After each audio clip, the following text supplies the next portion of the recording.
You grab a $5 coffee, the cashier rings you up, and then they flip the screen.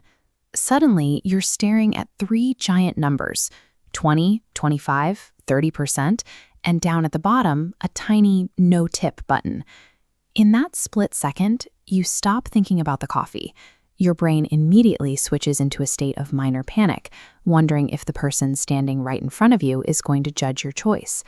How exactly did a few extra dollars meant to say thank you turn into an inescapable guilt trip? These digital interfaces represent a shift from localized expressions of gratitude to a highly engineered system of psychological and macroeconomic pressure. To understand how we got here, we have to look back to the late 1800s. Back then, tipping was a custom brought over by European aristocrats, used strictly to reward exceptional above-and-beyond service.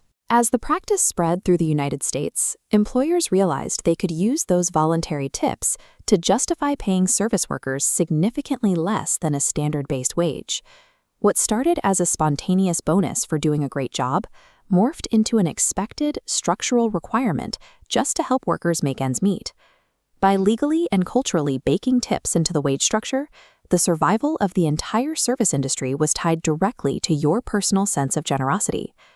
Fast forward to today, and that historical obligation has collided with something behavioral economists call choice architecture, the practice of designing environments to influence your decisions.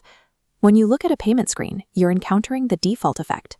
By placing 20, 25, or 30% in large boxes, the software creates a new normal, while the opt-out button shrinks to a pixel. Add someone watching you, and your need for social approval goes into overdrive to avoid appearing cheap. Because you make thousands of micro-choices every day, you're also experiencing decision fatigue by the time you reach the register. Your brain is mentally exhausted, so it simply takes the path of least resistance. The interface uses your own exhaustion and fear of judgment against you.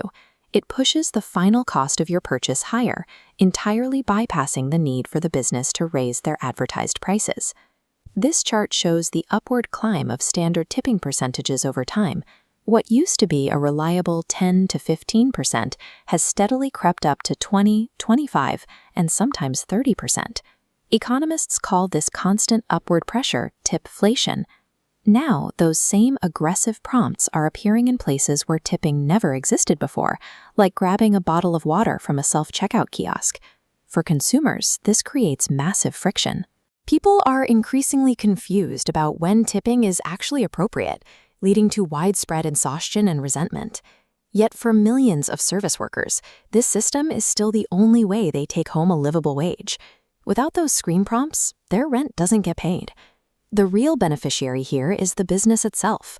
Offloading labor costs directly onto the customer means companies can keep their menu prices looking remarkably cheap.